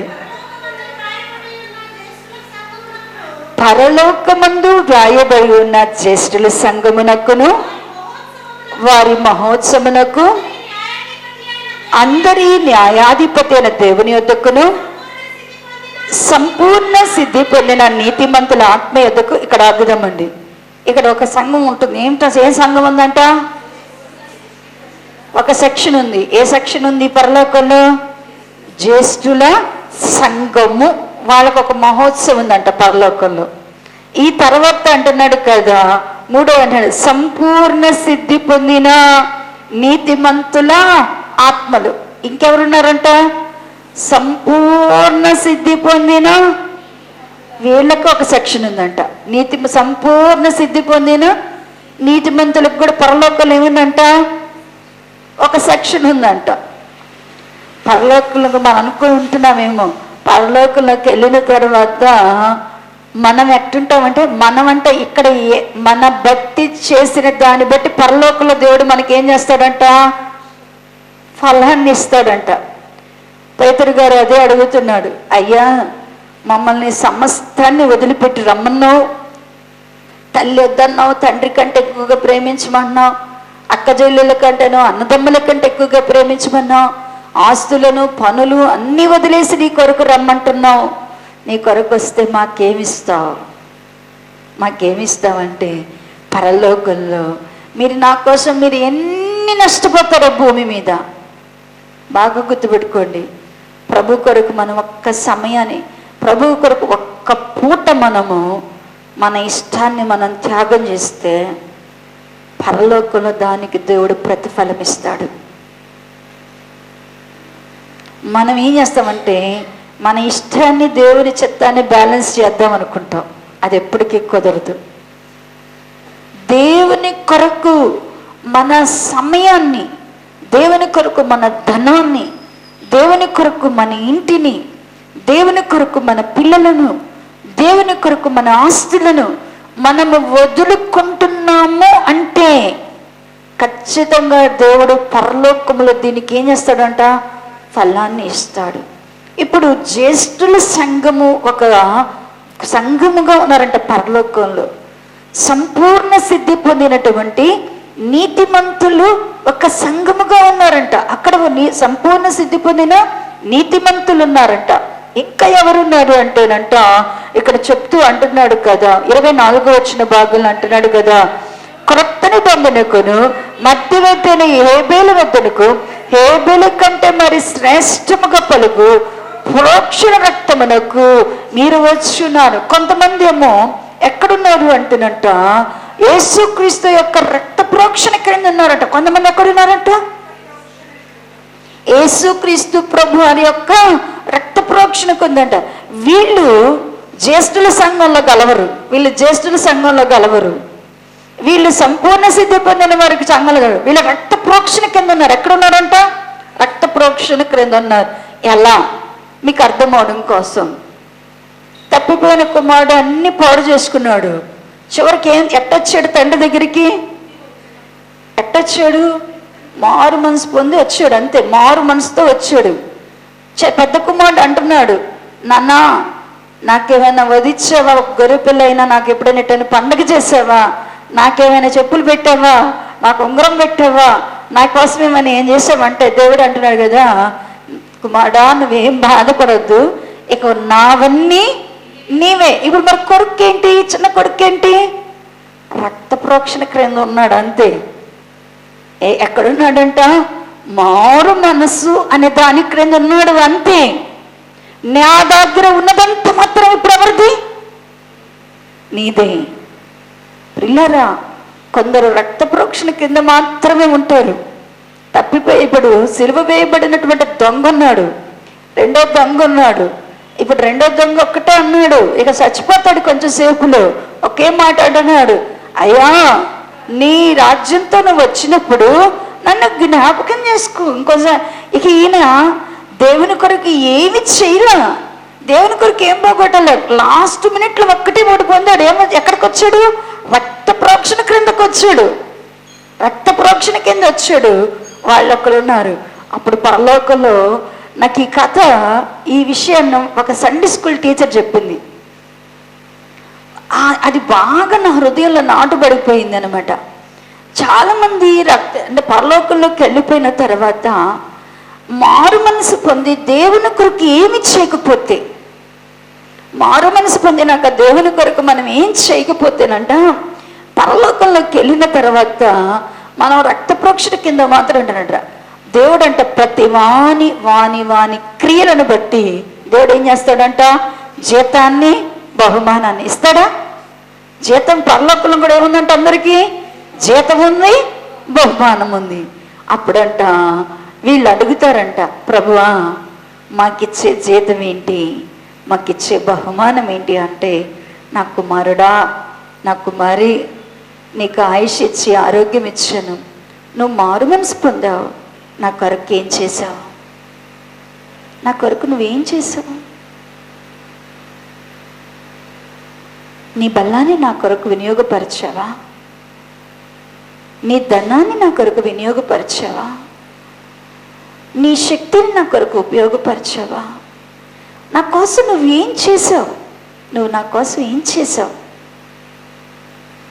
అప్పుడు అడుగుతా అంటాడట, అవును ప్రభా, మేము నీకేమీ చేయలేదు అంటే అంటాడంట, నువ్వేం చేయలేదు కాబట్టి నేను న్యాయవంతుడిని కదా, ఇప్పుడు నీకేముండదు ఇక్కడ, నువ్వు దీంతోనే సర్దుబాటు చేసుకో.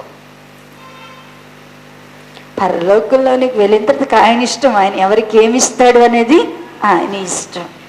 కానీ దేవుడు మాత్రం ఖచ్చితంగా ప్రతివాని లెక్కను మాత్రం చూస్తాడు, ప్రతివాని లెక్క మాత్రం చూస్తాడు. అది మాత్రం మర్చిపోకూడదు. కొందరేమో జ్యేష్ఠుల సంఘంలో ఉన్నారు, కొందరు నీతిమంతులు, సంపూర్ణ సిద్ధి పొందిన నీతిమంతులుగా ఉన్నారు. జయించిన వారేమో కొందరేమంటున్నారంట, జయించున్నారంట లోకాన్ని, శరీరాన్ని, సాతానును జయించంట, తెల్లని వస్త్రాలు కలిగంట.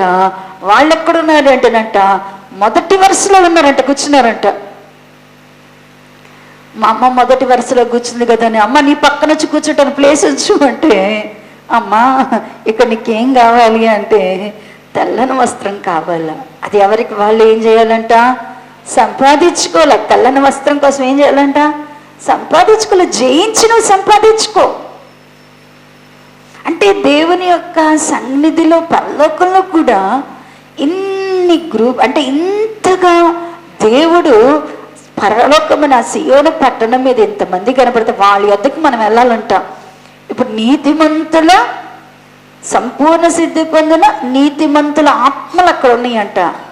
ఇప్పుడు మనం ఏం చేయబడాలా? ఆ మెట్టులోకి వెళ్ళాలి అంటే ఏర్పరచబడినావు, నిర్ణయింపబడ్డావు, పిలుపులో ఉండాలా. పిలుపులో పాస్ అయితేనే దేవుడు ఎక్కడ ఏ సెక్షన్లోకి వేస్తాడు? నేను తీసుకెళ్ళి పిలుపులో మంచి మార్కులు వస్తే తీసుకెళ్ళి ఎక్కడ పెడతాడు? ఇప్పుడు నీతిమంతుల జాబితాలోకి తీసుకుంటాడు. నీతిమంతులంగా చేయబడాల. ఇప్పుడు మనం ఎలా నీతిమంతులం అవుతాం చెప్పండి? ఇవన్నీ మీకేం కొత్త కాదు కదా.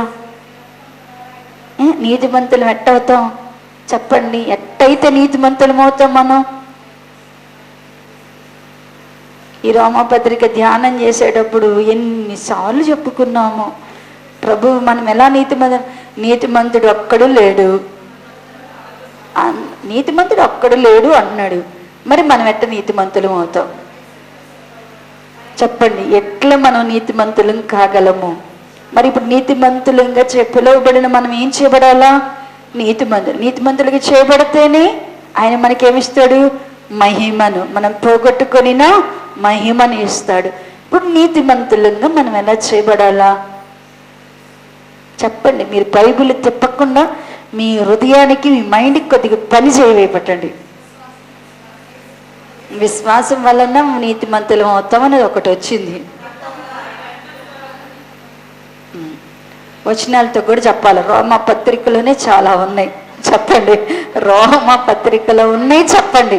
మీ ఈ ఈ ఈ అంటే 8వ వచనం లోపలియే చెప్పండి, 8వ అధ్యాయం లోపలియే చెప్పండి.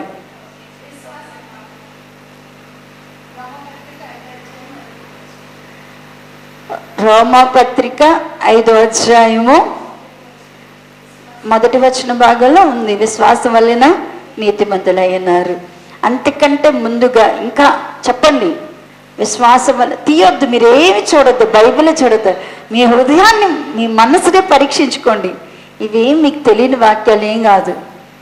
మీరందరూ ఏంటంటే చదువుతుంటేనంటే ఏంటంటే అబ్బబ్బా అని నోట్లో ఏలు పెట్టి కొరుక్కునే రకాలు మీరు. చదువుతుంటే ఏంటంటే పిల్లలు కనుక తెలిసినవి కూడా చెప్పలేక గుర్తొచ్చిన తర్వాత చెప్పుకుంటే ఏం చేస్తారంటే నోట్లో ఏళ్ళు పెట్టుకొని ఏం చేస్తారంట, కొరుక్కుంటారంటే ఎంత తిక్కలోళ్ళం ఏంటి అని. బైబిల్ చూడకుండా చెప్పాలా.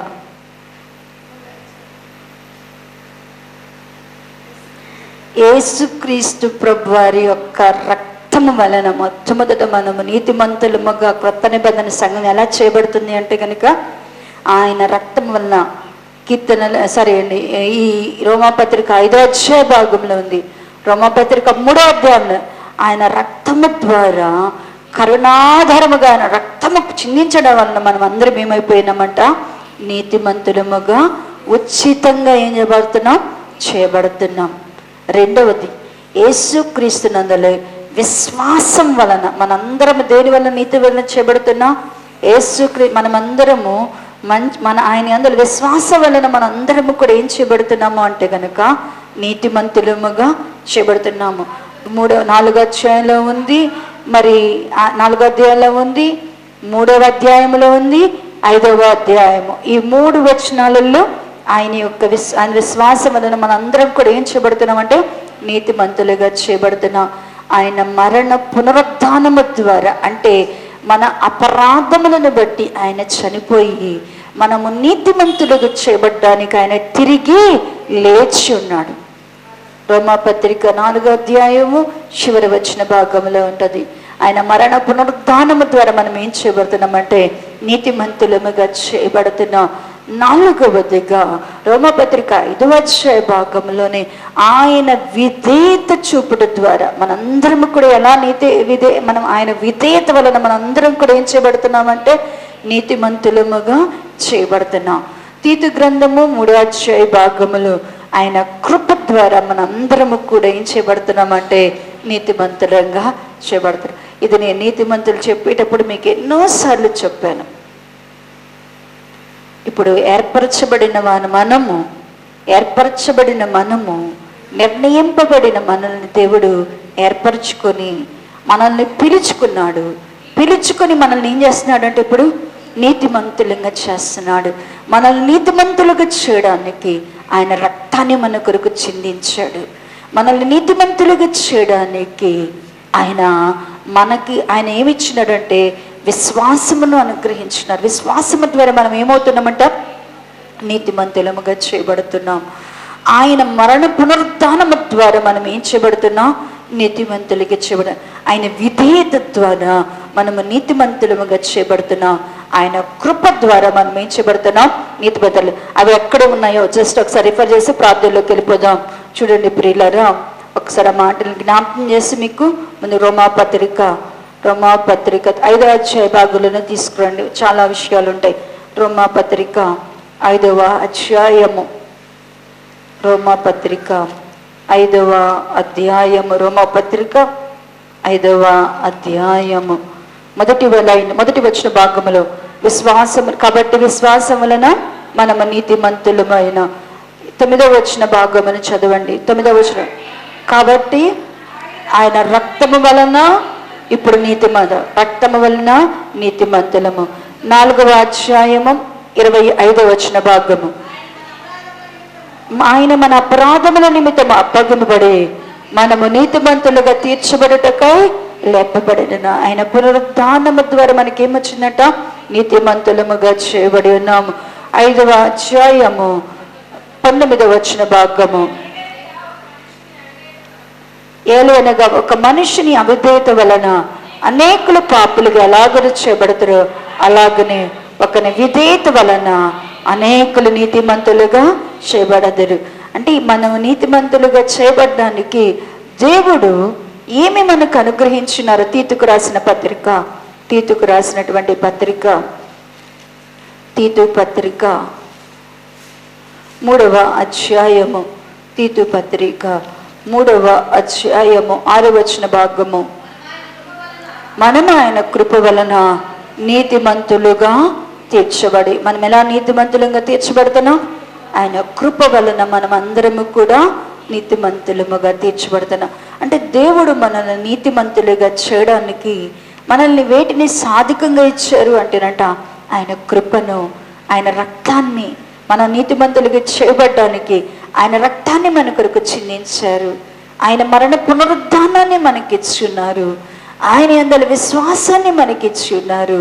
ఆయన కృపను మనకి, ఆయన విధేయత చూపడం వలన మనం ఏం చేసాట, మన విధేయతను బట్టి మనం నీతిమంతులు అవట్లే. ఎవరి విధేయత వలన మనం నీతిమంతులు అవుతున్నాం? ఆయన విధేయత చూపడం వలన మనందరం కూడా ఏం చూపడుతున్నామంట, దేవుడు మనల్ని నీతిమంతులుగా చేయడానికి అన్నాడు కదా. ఆయనకి అన్నాడు కదా, నేనేది దాచుకోలేదు. ఒక్కోసారి ధ్యానం చేస్తుంటే ప్రభు నిజంగా మనల్ని ఆయనతో కూడా, ఆయన పిల్లలంగా ఆయన రాజ్యంలో ఉండడానికి ఆయన మహిమనిచ్చేసా. మన కొరకు ఆయన మహిమను వదులుకున్నాడు. ఆయన రాజ్యాన్ని విడిచిపెట్టారు.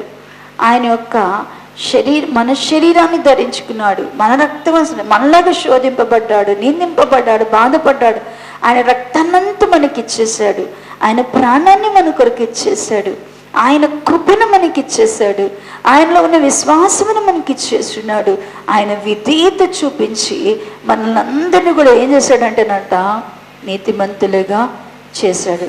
మనల్ని నీతిమంతులుగా చేయడానికి యేసు ప్రభు వారు ఏమి చేయాలో అవన్నీ మన కొరకు ఏం చేశాడట, చేసేసాడు. ఇంకా ఆయన చేయడానికి ఏమన్నా ఉందా? ఏమీ లేకుండా మొత్తము చేసేసాడు. ఇంతగా ఆయన ప్రేమించి ఇప్పుడు మనం నీతిమంతుల ఆ యొక్క సంపూర్ణ సిద్ధి పొందిన ఆ నీతిమంతుల సమూహంలోనికి, ఆ నీతిమంతుల జాబితాలోనికి మన పేర్లు ఎంటర్ అయితేనే దేవుడు ఆ తర్వాత చేస్తాడు, నీతిమంతులను ఏం చేస్తున్నాడంట, మహిమ పరుస్తున్నాడు. మనము దేవుడిచ్చే మహిమను పొందుకోవాలి అంటే మనం ఎందుకు మనల్ని దేవుడు ఏర్పాటు చేసుకున్నాడో తెలుసుకోవాలా. దేవుడు ఎందుకు నిన్ను తనకు, నిజంగా నాకు అనిపిస్తుంది, తానే మనల్ని దేవుడిగా ఉండడానికి ఆయన మనల్ని ఏర్పాటు చేసుకున్నాడు. అబ్రహాము గారు లోతును పెంచిన, లోతును కొడుకు అనుకున్న లోతుని నిలబెట్టుకు పక్కనే ఉంచుకోమంటున్నాడా? నాకు లోతు తెలుసు, లోతు నా జనం అంటున్నాడా? అన్నట్టులా అబ్రహామే నా జనం అంటున్నాడు. ఇష్మాయేల్ని ఎంతగా పెంచినా, ఎంతగా ప్రేమించినా, ఇష్మాయేలు నా సంతానమే అంటున్నాడా దేవుడు? ఇష్మాయేల్ని నెరుగున్నాను అంటున్నాడా? బ్రతకని ప్రభు అంటే బ్రతకనిస్తాను అన్నాడు దేవుడు. బ్రతకని ప్రభు. అబ్రహాం గారు దేవుని సన్నిధిలోకి వెళ్ళి ఇష్మాయేల్ని ఎక్కడ నాశనం చేస్తాడో దేవుడు అని, ఇష్మాయేల్ బ్రతకని ప్రభు అని ఒక్కటి అన్నాడంట. అంటే బ్రతకనిస్తాను, 12 మంది రాజులు కూడా చేస్తాను, ఏం చేయను, కానీ నా జనమని మాత్రం ఒప్పుకోను, నా జనమని మాత్రం ఒప్పుకోను. దేవుడు ఇలాగున ఎందరినో కాదనుకొని మనల్ని దేవుడు తనకు స్వజనముగా చేసుకుంటే మనం ఎక్కడున్నాం? ఇజ్రాయేలు గనుక మేము యూదులము, మా తండ్రి అబ్రహాము అని చెప్పినట్లుగా అక్కడే ఉన్నామా? పిలువబడిన మనము, ఏర్పరచబడిన మనము పిలుపులో ఉన్నామా? పరిశుద్ధులముగా. మరి దేవుని సన్నిధిలో పరిశుద్ధులకుటకు దేవుడు మనల్ని పిలిచాడు కదా, సహవాసానికి దేవుడు పిలిచాడు కదా, ఆయన రాజ్యానికి మహిమకు పిలిచాడు కదా. మరి దేవుడు మనకి ఆయన సన్నిధిలో స్వతంత్రులుగా ఉండాలని పిలిచాడు కదా. ఇవేమి పొందకుండా, నీతిమంతుల జాబితాలోనికి రాకుండా ఇంకా ఎక్కడున్నాము అంటే మేము ఇంకా ఎన్ని సంవత్సరాలైనా 5వ తరగతే చదువుతాం అన్నట్టుంది. చిన్నప్పుడు మా అమ్మకు చెప్పేది, మా అమ్మ ఫ్రెండ్ ఉండేదంట, మా అమ్మ చెప్తా ఉండేది, ఆ ఫ్రెండ్ అనేదంట నేను 5వ తరగతే చదువుతాననేదంట. ఎంత కాలువైనా కూడా 5వ తరగతే చదువుతాననేదంట. ఎందుకబ్బా హై స్కూల్కి వెళ్దాము అంటే, అమ్మో నేను రాను, 5వ తరగతే చదువుతాననేదంట. ఎందుకు 5వ తరగతి అయితే పేలాల పిండి పెడతారనేదంట. 5వ తరగతి వరకే పేలాల పిండి పెడతారంట. 6వ తరగతికి వెళ్తే పుస్తకాలు బరువు ఎక్కువైద్ది, అక్కడ టీచర్లు మాస్టర్లు కొడతారు, అక్కడ కష్టపడి చదవాలా. ఎక్కడైతే ఏముంది, కష్టపడి చదివినా చదవకపోయినా ఏం పెడతారంటే పేలాల పిండి పెడతారు అనేదంట. అట్టాగే ఎక్కడే ఉంటున్నారంటే సంఘం కూడా ఎక్కడ ఉంటుందంటే, మీరు ఎన్నని చెప్పండి, మాకు PhD డిగ్రీలు చెప్పినా మేము మాత్రం ఎక్కడుంటామంటే ఆ ఏర్పాటులోనే ఉంటాం. మేము 5కు మించి మాత్రం మేము తీసుకోము అన్నట్టే ఉంది.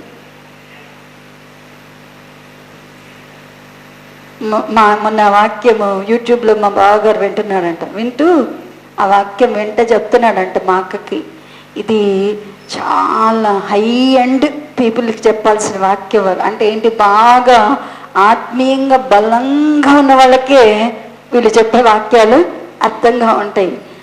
పైన ఉండే వాళ్ళకి చెల్లి వాళ్ళు చెప్పే వాక్యాలు అర్థం కావు. అంత డెప్త్గా వెళ్తున్నారు, మెసేజెస్ చాలా డెప్త్గా ఉన్నాయి. అవి నోట్ చేయములు అంటున్నాడంట.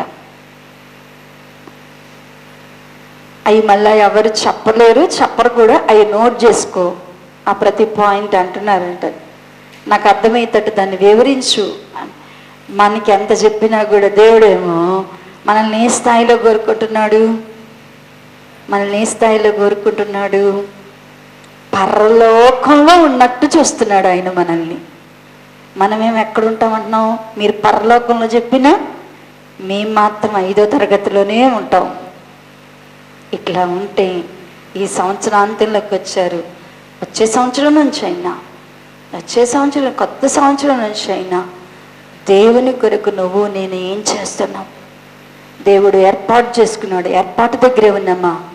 అబ్రహాము మా తండ్రి అన్నంత మాత్రాన, దావీదు మాకు మధ్యవర్తి అన్నంత మాత్రాన మనం దేవుని పిల్లలము కాలేము.